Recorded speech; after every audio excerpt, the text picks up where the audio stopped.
Olá, pessoal, bom dia. Bom dia. O morador de Vila Velha que está com sintomas do coronavírus e se recusa a ficar em isolamento domiciliar pode ser obrigado a cumprir a determinação. Pois é, no destaque da repórter Tainá Lopes, a importância da prevenção no momento em que o coronavírus virou uma pandemia. Bom dia para você, Tainá. Bom dia, Ingrid, Luciana, você que nos acompanha. A gente está dentro de um consultório médico porque daqui a pouco uma infectologista vai conversar com a gente sobre o tema, falar um pouco sobre a importância da prevenção, todos os cuidados necessários que a gente tem que ter, principalmente os idosos. Então acompanhe a gente, fique conosco que daqui a pouco a gente volta com outras informações. Combinado, Tainá, até já. Jovem que estava em coma desde o carnaval acorda e diz que foi vítima de uma tentativa de latrocínio no centro de Vitória. A família estava sem notícias do rapaz. A insegurança no transporte coletivo. Bandidos anunciam assalto na linha 540 que sai do terminal de Carapina. Foram agressivos, usaram armas, mas quando os passageiros descobriram que eram armas falsas, correram atrás dos criminosos. Então, e no centro de Vitória, no meio do trânsito, o homem entra na frente dos carros, gira, dança, quase derruba motociclistas, arranca o retrovisor de um coletivo e quebra o vidro. Só parou quando a guarda municipal chegou. Tudo isso e muito mais agora no TN1.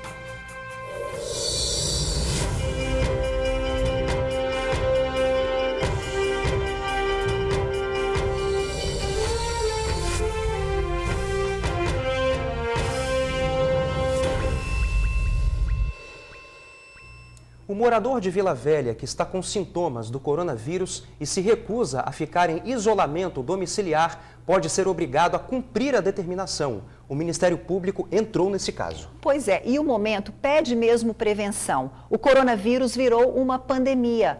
A repórter Tainá conversa ao vivo com uma médica infectologista que traz informações importantes para a gente. Voltamos com você, Tainá. Pois é, a gente fala agora ao vivo com a infectologista Milene Murat, ela que gentilmente está aqui conosco para tirar nossas dúvidas. E são dúvidas que parecem bobas a princípio, coisas muito simples, mas que a gente precisa reforçar o tempo inteiro, não é isso, doutora? Muito obrigada pela sua participação. Eu já começo perguntando... Foi declarada agora uma pandemia. Quando fala esse nome, as pessoas já começam a se assustar e ficar em pânico. Mas, na verdade, o que quer dizer isso?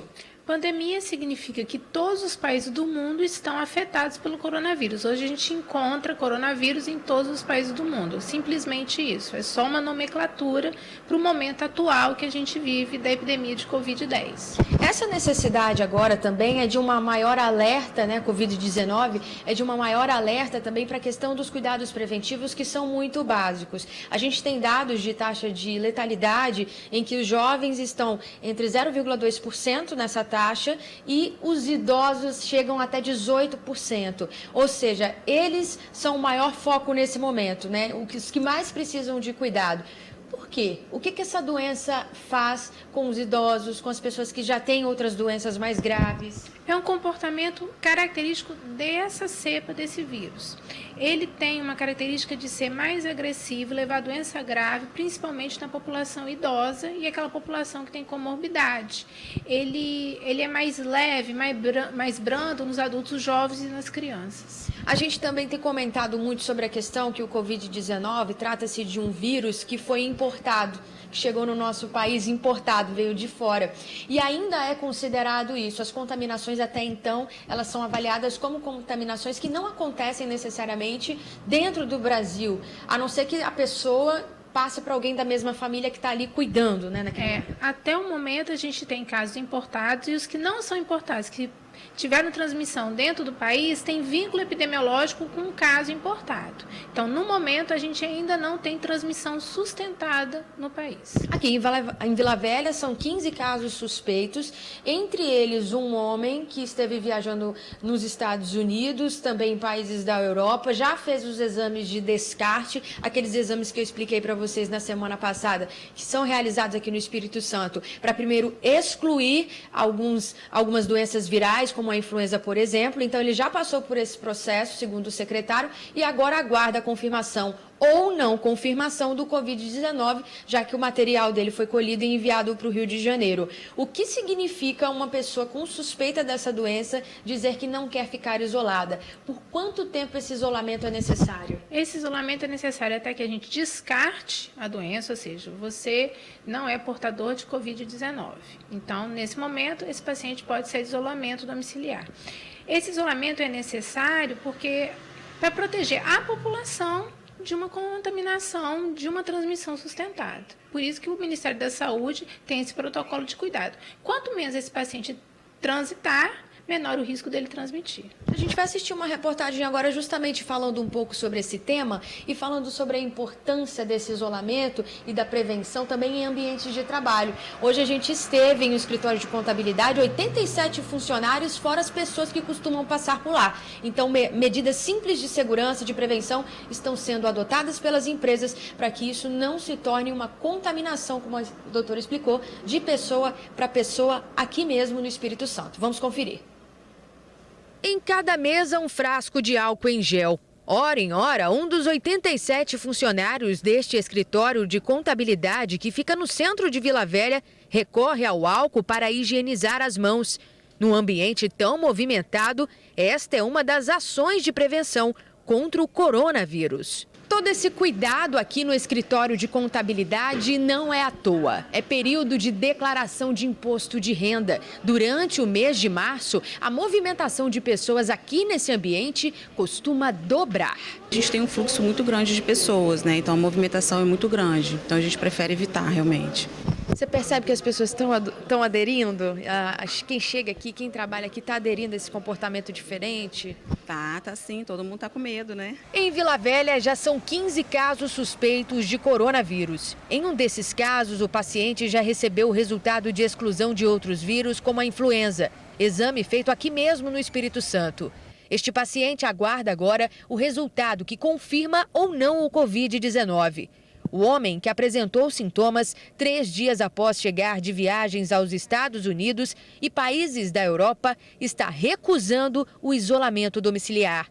Por isso, a Secretaria Municipal de Saúde recorreu ao Ministério Público Estadual para que o paciente cumpra o procedimento de tratamento em casa, por decisão judicial. Não temos no Brasil a chamada transmissão comunitária, aquela que atinge uma comunidade, né? Que espalha pela comunidade, fica sem controle, como é hoje o caso da Itália, né? Então, todo o trabalho está sendo feito pelo Ministério da Saúde, pela Secretaria Estadual de Saúde, pelas Secretarias Municipais de Saúde, para que esse vírus não se espalhe na comunidade.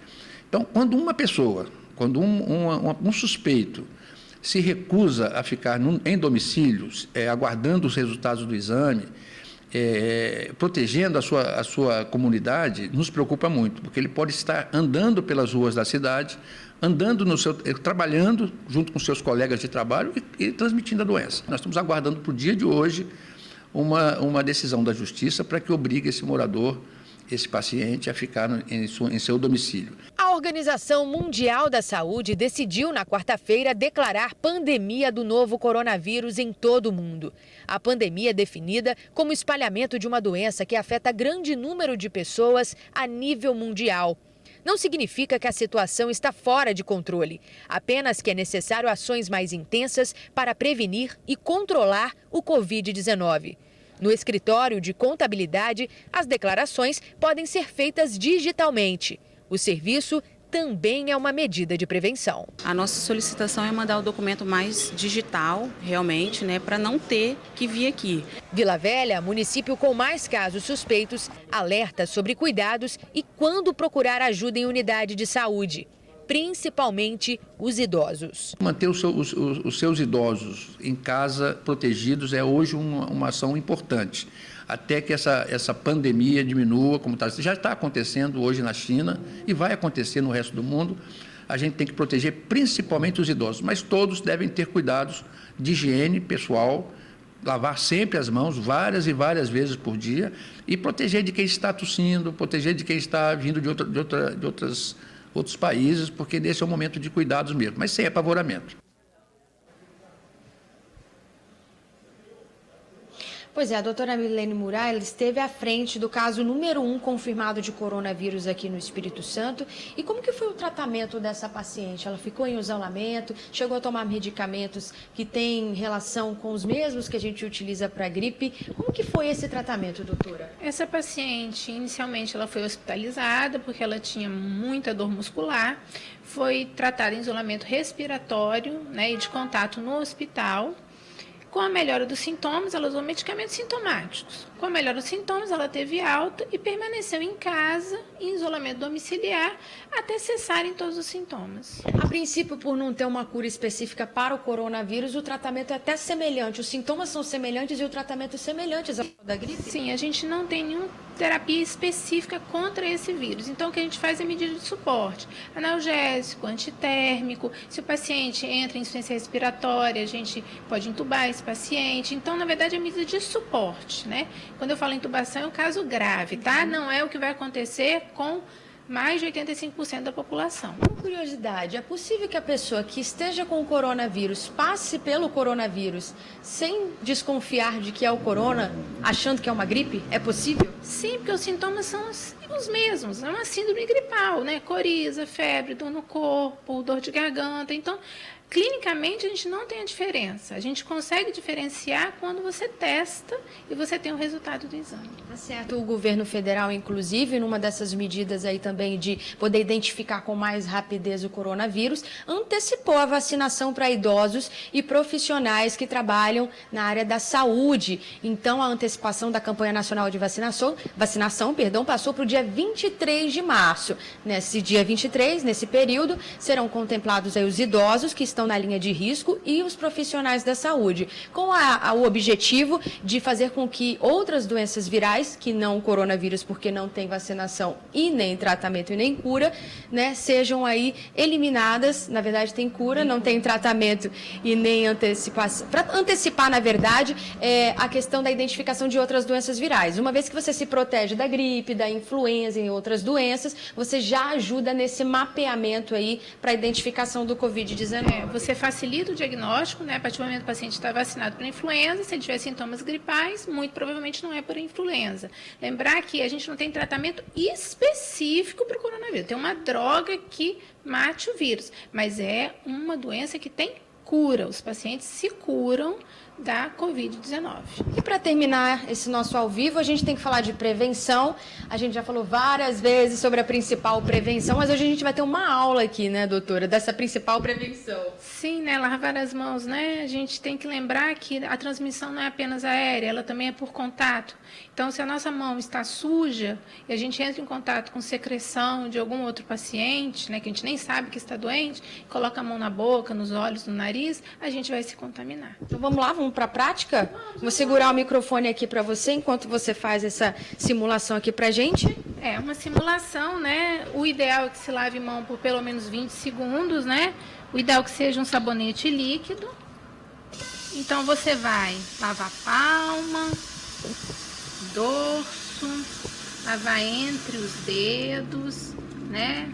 O dedão, lembrar de ir para a unha, punho, certo? Fiz um pouquinho mais rápido, mas esse processo tem que durar pelo menos 20 segundos. De preferência, depois que você lavou a mão, você não entra em contato mais com a torneira, né? Se for uma torneira automática como a nossa aqui, o que a gente prefere fazer? Enxuga a mão, vem cá e fecha a torneira com papel toalha. A gente está fazendo a simulação, mas é ideal também tirar anéis, essas... Sim, eu não tirei, mas tem que tirar. O ideal é sem adorno nenhum. Pulseira, anel, relógio. Doutora, muito obrigada pela sua participação. Então, só reforçando essa questão da campanha de vacinação do governo federal. A primeira etapa, então, começa no dia 23 de março para idosos e profissionais da área da saúde. Em seguida, vai contemplar, a partir do dia 16 de abril, a segunda etapa. Ela contempla aí professores e profissionais das Forças de Segurança e Salvamento. E a terceira fase, a partir do dia 9 de maio, vão entrar crianças de 6 meses a menores de 6 anos, doentes crônicos, pessoas pessoas com mais de 55 anos, grávidas, mães nos pós-parto, população indígena e portadores de condições especiais. A mobilização, o dia D da vacinação contra a influenza, está marcada para o dia 9 de maio. Eu volto com vocês aí no estúdio. Espero que esse esclarecimento tenha ajudado você que está em casa a nos ajudar, porque um ajudando o outro, nada melhor do que a nossa união agora para buscar essa prevenção, para não ser vítima aí do Covid-19. Eu volto com vocês. Tá certo, participação importantíssima aí, né, da Tainá e da doutora Milene, esclarecendo tudo. Então vamos lavar as mãos com bastante zelo, pelo menos por 20 segundos, como disse a doutora Milene, né, Luciano? Exatamente. E depois dessa demonstração ao vivo, né, do que fazer, como lavar as mãos, não tem desculpa, né, Ingrid? Não tem. Não tem desculpa. Pessoal, aconteceu de novo. Bandidos invadiram o ônibus, ameaçaram os passageiros de morte, fizeram a limpa e fugiram. Eles só não contavam que um dos celulares roubados estava com o serviço de localização acionado em tempo real. E graças à tecnologia, desta vez, os assaltantes foram parar na cadeia. O assalto aconteceu neste ônibus que fazia a linha 540, terminal de Carapina, terminal de Campo Grande. Segundo essa passageira que não quis se identificar, os assaltantes entraram no veículo ainda no terminal e anunciaram o roubo 20 minutos depois. O que anunciou o assalto estava armado. Ele anunciou, falou para o motorista ficar quieto, continuar do jeito que ele estava, e porque era um assalto, e exigiu os celulares de todo mundo. Com isso, já tinha dois comparsas dele atrás, já fazendo a limpa lá atrás, de trás para frente, e ele fez a limpa de frente do ônibus para o meio. E aí foi quando ele pegou o telefone de todo mundo e pediu para abrir a porta e desceu. Ela relata que os criminosos estavam agressivos e usaram armas que pareciam de verdade. Muito agressivo, ameaçando de morte. O que anunciou o assalto estava armado. Depois que a gente foi descobrir que a arma era de brinquedo, mas no momento a gente não sabe. Eles estavam armados com faca também. Depois que descobriram que a arma era de brinquedo, os passageiros ainda tentaram correr atrás dos criminosos, mas eles fugiram, entraram em um veículo e foram embora. O que os criminosos não contavam era que um dos celulares que foi roubado estava com a localização em tempo real funcionando. Pois é, foi através da tecnologia que a polícia conseguiu chegar até eles. Antes de eu ir, eu mandei localização em tempo real para ele e falei, olha, estou indo para Campo Grande e você vai me acompanhando, qualquer coisa. Com a localização em tempo real, a polícia conseguiu, porque ele ficou o tempo todo mandando os prints, as coordenadas do GPS, e aí o policial jogou no telefone dele e conseguimos achar por causa da localização em tempo real. Foi a Polícia Rodoviária Federal que encontrou os criminosos. Segundo esse agente, alguns já estavam assaltando coletivos com frequência. A PRF acredita que eles fazem parte de uma quadrilha que comete esse tipo de crime. 2 têm passagem, já cumpriram pena, só que durante as nossas conversações, todos foram enfáticos em dizer que participam de forma quanto mais desse tipo de ação no entorno de Cariacica e Serra. Para passageiro, o que fica é a sensação de insegurança. No final do ano passado, ela foi assaltada. Não se sente segura andando de ônibus. Da outra vez que eu fui assaltada, teve até tiro, teve vítima. E, nossa, eu tô traumatizada com o coletivo. Porque assalto, a gente nunca sabe, quando a gente vai entrar no ônibus, o que vai acontecer, a gente não adivinha. Então, é muita insegurança que a gente sente. E realmente não é de hoje que virou um trauma andar de ônibus. Todo dia praticamente tem assalto. Apesar disso, a polícia sempre diz que reforçou as ações de segurança no combate a esse tipo de crime. E olha só, hoje cedo, na Ilha do Príncipe, em Vitória, uma cena inusitada em pleno horário de pico no meio da cidade. E põe inusitada nisso, Luciano. No meio do trânsito tumultuado, um homem quebrou para-brisas de veículos e dançava entre os carros. Vamos ver. O primeiro alvo foi esse ônibus da aviação Águia Branca que teve o para-brisa quebrado. O homem segue no meio do trânsito e para em frente a um caminhão, abre os braços e gira. O motorista tenta avançar, mas só consegue sair quando o homem vai para o outro lado da pista em meio ao trânsito intenso. Ele para em frente a motos e novamente abre os braços. Depois segue no meio dos veículos que passam bem perto dele e precisam desviar para não atropelá-lo. Sem noção do que faz, ele volta a girar. Gira muito até que vai para frente desse micro-ônibus, puxa os limpadores e faz movimentos de manobrista. Volta a rodar. O motorista tenta desviar, mas o homem arranca o limpador, bate contra o para-brisa do coletivo até quebrar. A guarda municipal chega em seguida e ele se entrega sem a menor resistência. É algemado e levado pelos agentes. Pois é, que situação, né? O homem foi encaminhado para a delegacia de Vitória. Na bolsa dele, a guarda municipal encontrou remédios controlados. Tadinho, né, gente? Situação, né? É complicado. Operação da Polícia Federal contra o tráfico de drogas. Num prédio de luxo em Vila Velha, uma pessoa foi detida. Em outro ponto do município, o alvo foi uma distribuidora de bebidas. Quem tem os detalhes ao vivo para a gente agora é o repórter, meu amigo Felipe Chicarino, que está na Polícia Federal, né, Felipe? Seus detalhes, por favor.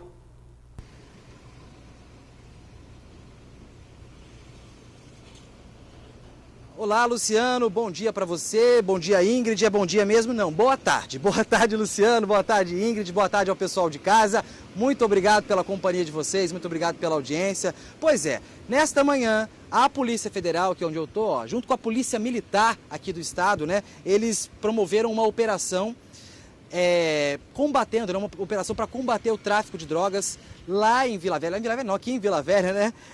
Nos bairros Boa Vista 1 e 2, como você adiantou também, teve preso, foram 9 pessoas presas, né? Que estavam com mandados de prisão e outras 2 prisões em flagrante. Então foram 11 prisões, né, dessa operação, a Operação Primata.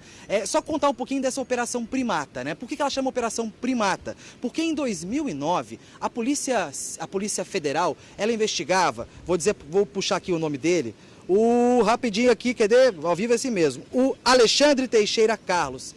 O Alexandre, ele era conhecido como Macaco Branco. Por isso, então, em 2009, a Polícia Federal fez a Operação Primata número 1. Acontece que agora, em 2020, né, 11 anos depois, a polícia voltou a investigar o Macaco Branco.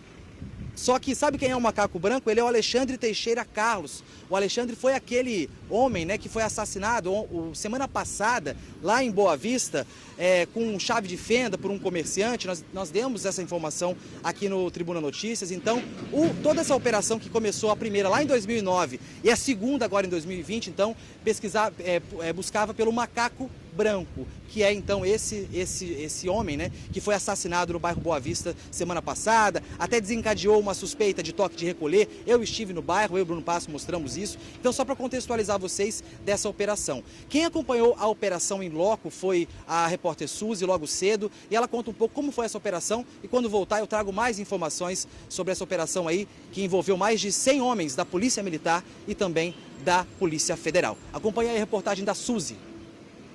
A Polícia Federal, com o apoio da Polícia Militar, realizou uma operação em vários pontos de Vila Velha. A Operação Primata contou com 103 policiais e cumpriu 16 mandados de busca e apreensão e 8 de prisão. O objetivo? Tráfico de drogas. Em Boa Vista, uma distribuidora de bebidas foi alvo. Depois esse bazar, que na verdade é um depósito e seria do mesmo dono. Vários documentos foram recolhidos no local. O bairro também teve outros pontos como alvo. Já em Itapuã, nesse prédio de luxo, uma equipe de policiais militares e federais ficou por várias horas. Saíram levando um malote e uma pessoa detida. Pessoa que teria relação com o tráfico de drogas. O nome dele não foi revelado. Tudo que foi apreendido como drogas, armas, dinheiro, foi levado para a sede da PF, que ficou bem movimentada pela manhã, com entrada e saída a todo momento de viaturas da Polícia Militar. Aqui na sede da Polícia Federal, a informação extraoficial é de que 5 pessoas detidas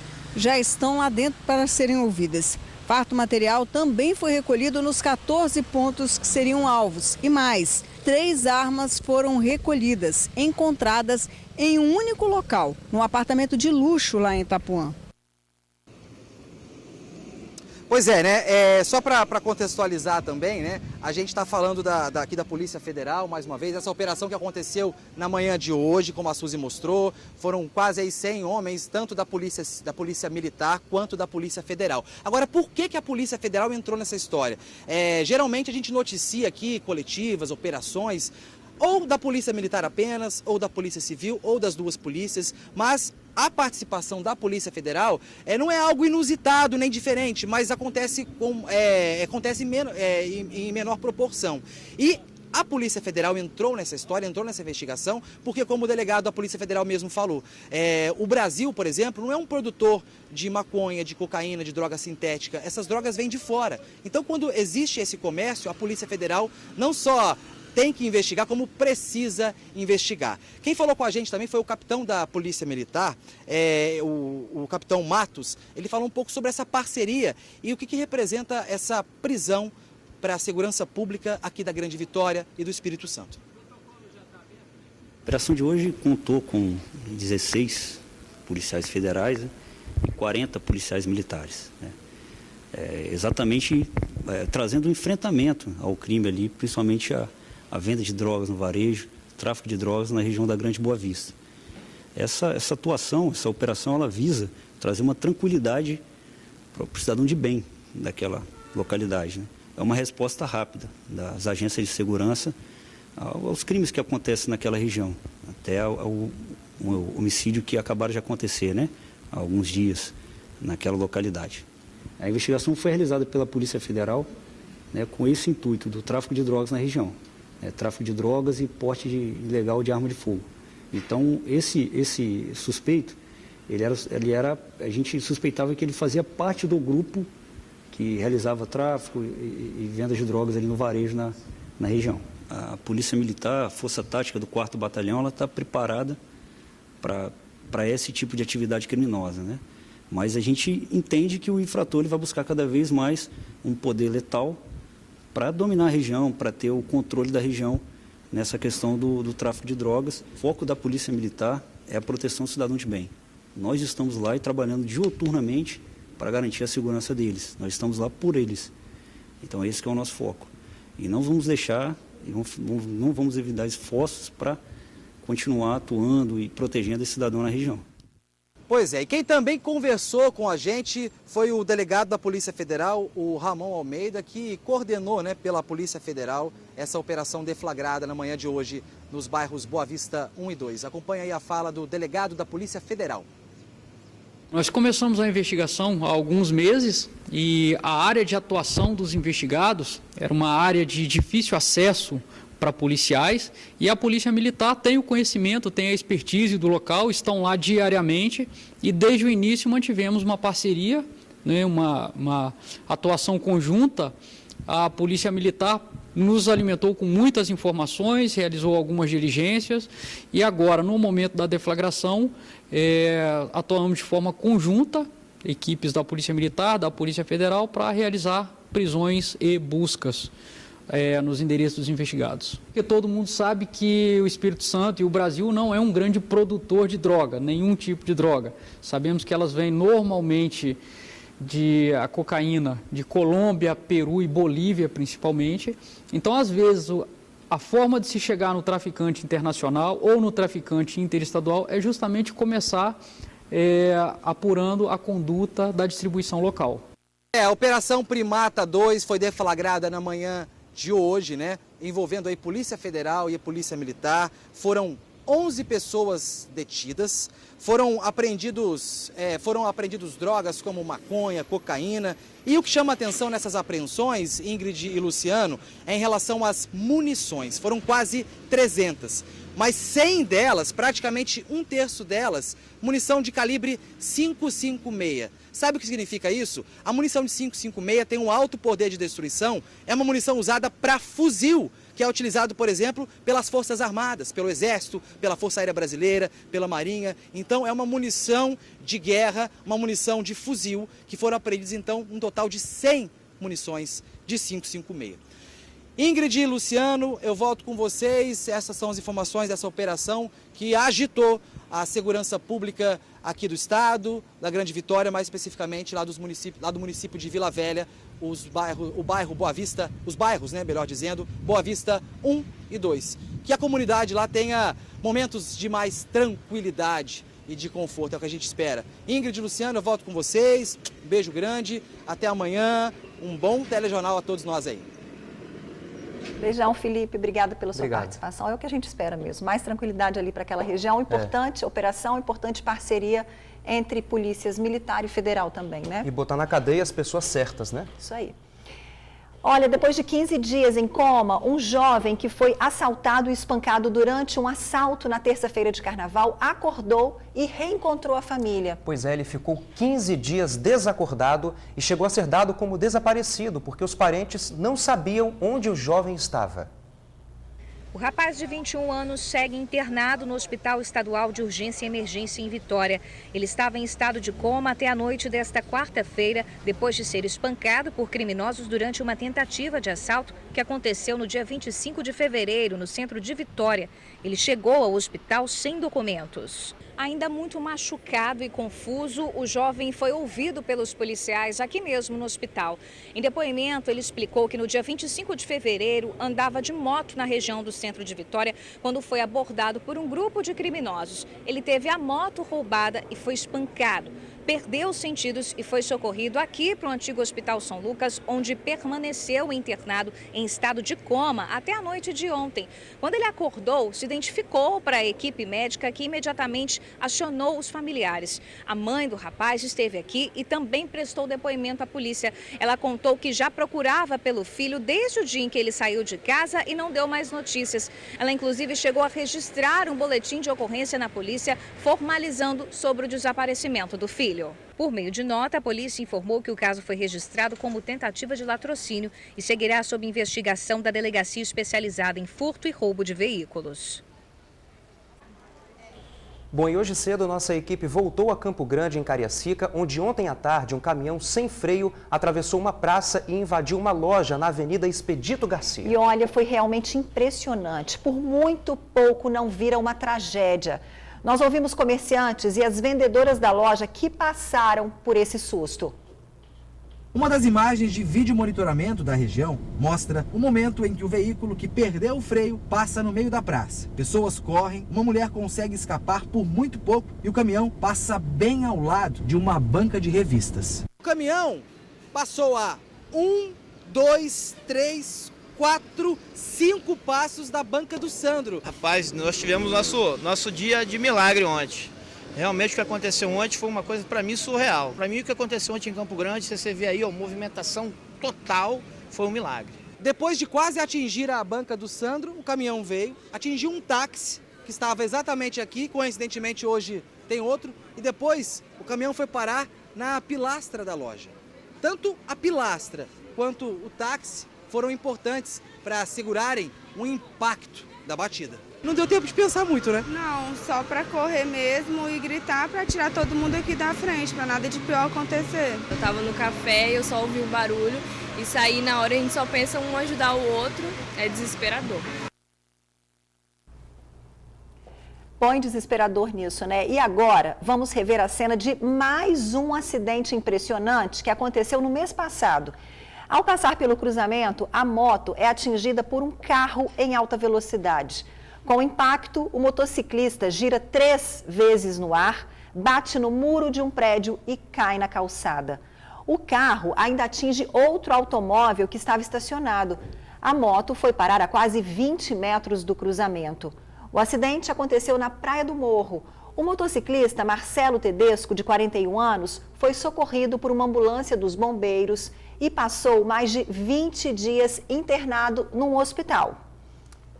Pois é, olha, e o Marcelo passou por 4 cirurgias, na bacia, tíbia e no pé. Foram dias de muita dor e angústia também. Então, mas apesar de tudo isso, ele levou o acidente como uma lição de vida e tem certeza, só sobreviveu por um milagre. Vamos ouvir o Marcelo? Estou me recuperando bem, já estou sentando na cadeira, né? Fiquei 25 dias internado no hospital, só deitado. Então, cada dia que passa é uma evolução. E devagarinho eu estou evoluindo. Sinto muitas dores ainda, né? Por causa da cirurgia da lombar. Colocaram um parafuso, né, no meu quadril, na frente e atrás.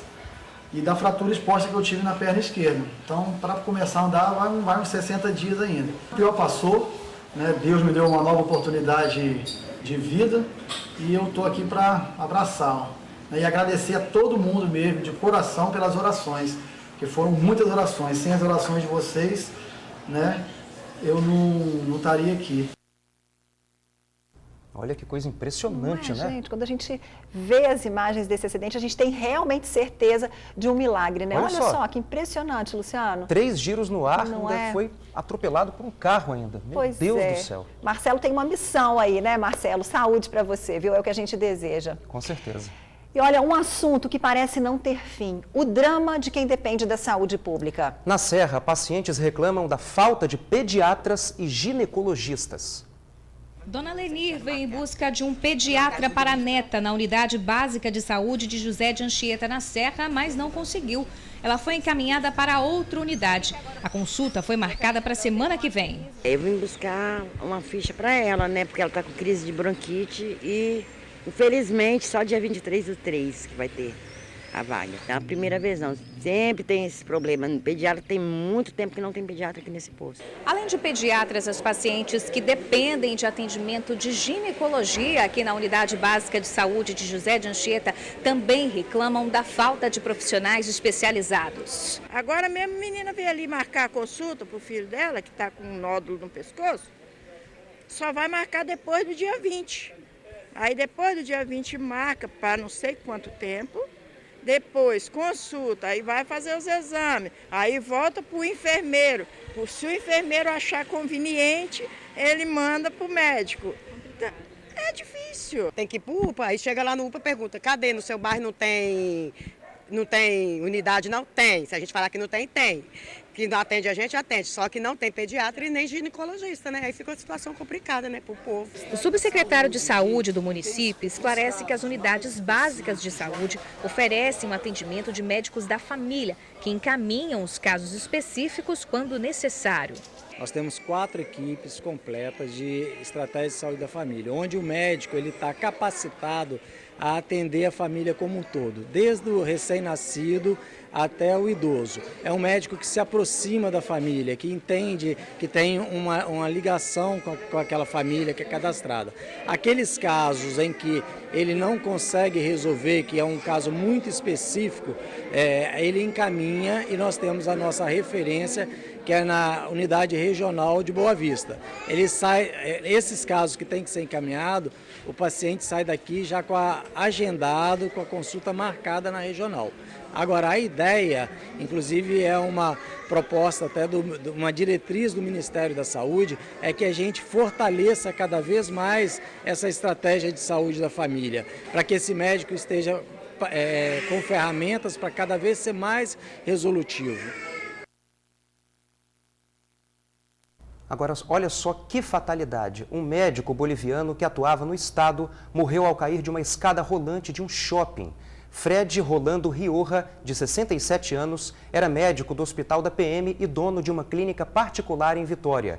O acidente na escada rolante aconteceu num shopping na cidade de Cochabamba, na Bolívia. Na queda, o médico teve a perna amputada e perdeu muito sangue, o que acabou provocando a morte. Riorra era boliviano, naturalizado brasileiro e visitava a mãe na Bolívia. A mulher dele, que é capixaba, disse que a escada rolante estava em manutenção, mas não tinha nenhum aviso informando a respeito do conserto. O enterro do médico aconteceu na Bolívia.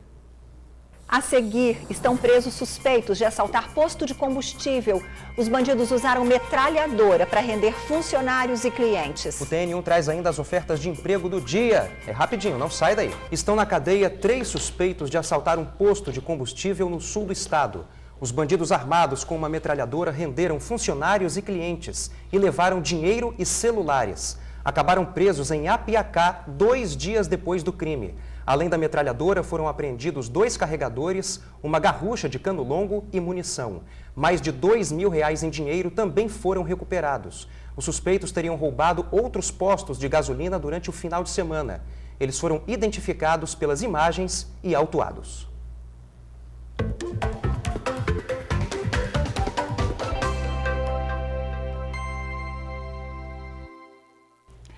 Nosso momento emprego e a contratação é imediata para trabalhar numa administradora de consórcio.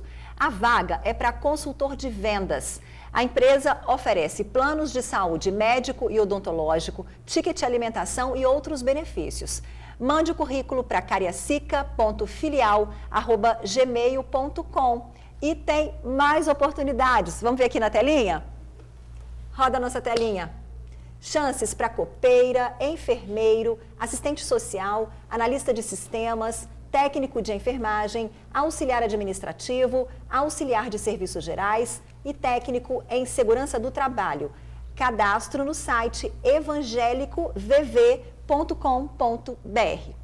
Agora a gente vai dar uma olhada no giro de câmeras, na capital, para saber a previsão do tempo e trânsito também. Olha aí, você vê imagens ao vivo da Avenida Dante Michelini, a praia de Camburi, em Vitória.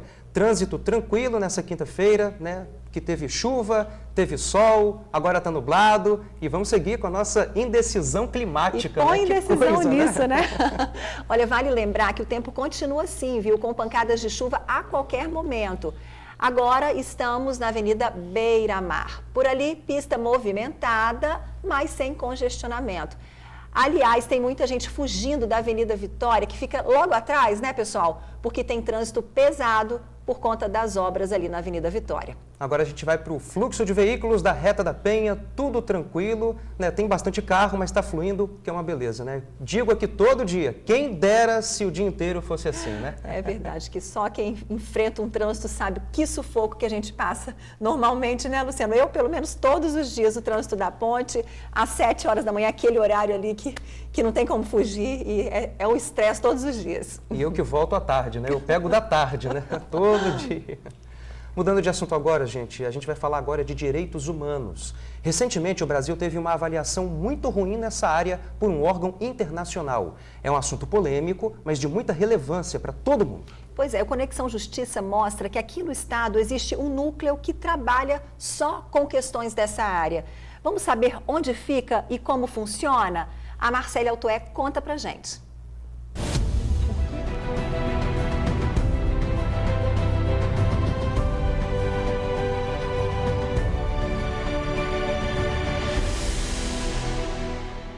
O Conexão Justiça fala sobre direitos humanos, um tema que muitas vezes é polêmico, mas que é previsto na Constituição para garantir o mínimo de dignidade ao cidadão. E aqui no Ministério Público do Espírito Santo, há um núcleo que trata diretamente essa questão. Os direitos humanos são um conjunto de direitos inerentes ao ser humano e direitos esses básicos, direitos da personalidade, direito da liberdade, direito à vida, que é o maior direito. O tema ganhou destaque recentemente porque no fim de fevereiro a Anistia Internacional divulgou um relatório afirmando que 2019 foi um ano difícil para os direitos humanos no Brasil. O documento afirma que o governo não cumpriu com a obrigação de proteger os povos indígenas, cita o aumento do desmatamento sem a pronta resposta dos governantes e diz que o discurso linha dura das autoridades motivou ações mais violentas contra a população. No Espírito Santo, o objetivo do Núcleo de Proteção aos Direitos Humanos do Ministério Público é intermediar conflitos para que não aconteçam mais. Por exemplo, uma questão de racismo. Um racismo numa escola, possa ser pública ou particular, não importa. Nós podemos intermediar, procurar essa escola, conversar, trabalhar essa questão e resolver aquele problema e prevenir que não aconteça mais nem com aquela pessoa nem com outra. Sem necessidade de que um promotor tenha que entrar com uma ação, entendeu? Judicial. Então vamos tirar a judicialização. Vamos educar essas pessoas a trabalharem melhor. A coordenadora explica que a meta é a busca pela paz social. O núcleo possui várias frentes de trabalho, entre elas as relações étnico-raciais, principalmente quanto à cultura afro-brasileira. Alguns promotores já vão começar no interior do estado com um trabalho local de capacitação para professores e pessoas da rede municipal e a rede estadual de ensino, para que a gente acabe com bullying, com esses racismos nas escolas, contra as menininhas, a questão do cabelo das meninas negras, afro-brasileiras, questão da cor da pele, a questão da história dos africanos no nosso país. Nós temos uma dívida muito grande para com a população afro-brasileira E as pessoas, muita gente e autoridades públicas, né, não querem entender isso daí. Outro ponto polêmico que sempre envolve direitos humanos são as condições da população carcerária. A Procuradora de Justiça explica que a pessoa, mesmo presa, tem direitos. Ela vai presa, mas ela tem que ter uma boa alimentação, ela tem que ter direito a tomar sol, ela tem que ter direito à visita da família, essa pessoa tem direito a receber visita de advogados, correto? Então, assim, tem o lado da busca da punição, sim, mas tem o lado de tentar ressocializar essa pessoa. Além de auxiliar os promotores de justiça nas demandas judiciais que envolvam direitos humanos, o núcleo também atende a população.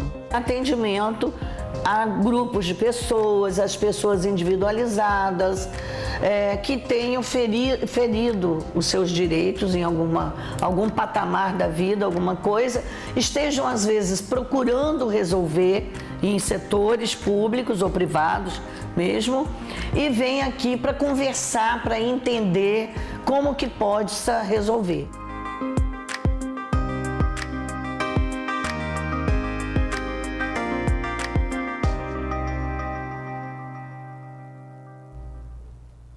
Tá aí, super importante, né? Sempre. E o contato do Núcleo de Proteção aos Direitos Humanos do Ministério Público é o seguinte, anota aí, 3194-5053. Vou repetir para você anotar direitinho. 3194-5053. Pois é, ou pelo site npdh@mpes.mp.br. A seguir, se ambulante não pode ter ponto de energia na praia de Camburi, o jeito foi buscar alternativa. Pois é, por lá tem barraca de suco com energia solar. Aguarde para ver. Agora falamos de gente criativa, gente que não desiste quando aparece um obstáculo e que cria soluções que servem de incentivo para todo mundo. É isso aí, na praia de Camburi, os comerciantes não podem se conectar a pontos de energia. Aí, o Simon e a Juliana resolveram adaptar uma placa de energia solar na barraca de suco. Resultado, suco batido na hora, ajuda para o meio ambiente e muita gente curiosa que acaba virando cliente. A barraca de sucos e água de coco fica no calçadão de Camburi, em Vitória. E ao lado dela, a novidade. Uma placa solar chama a atenção. É ela que fornece toda a energia necessária para o funcionamento dos aparelhos elétricos. A gente começou com esse carrinho aqui tem por volta de uns 4 meses, né? A gente trouxe essa ideia de fazer o suco batido com a fruta direto com a água de coco, a base água de coco. Aí era assim um negócio que acabou que a gente não tinha muita recurso para fazer, porque aqui na praia a gente não tinha energia. Então surgiu a ideia de um amigo meu de colocar as placas de energia solar para a gente gerar energia para poder bater o liquidificador e usar para fazer o suco. Além da placa, o carrinho é equipado com 4 baterias que armazenam a energia, permitindo uma boa autonomia de trabalho. Dá uma autonomia muito boa, dá para trabalhar um dia e meio com a bateria tranquilo. Aqui na orla de Camburi, os ambulantes não podem se conectar a pontos de energia. E esse foi um dos motivos que o Simon e a Juliana decidiram apostar na energia solar. Mas a preocupação com a natureza também foi pensada por vocês, não é isso, Juliana? Com certeza. Aqui no nosso carrinho a gente tenta o máximo possível colaborar com a natureza de alguma forma. Temos opções de copos de vidro para clientes que não curtem muito o copo de plástico.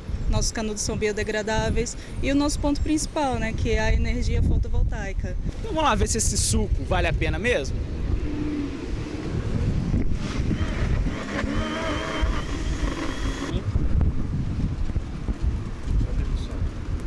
Em apenas 1 minutinho já está pronto. Vamos experimentar.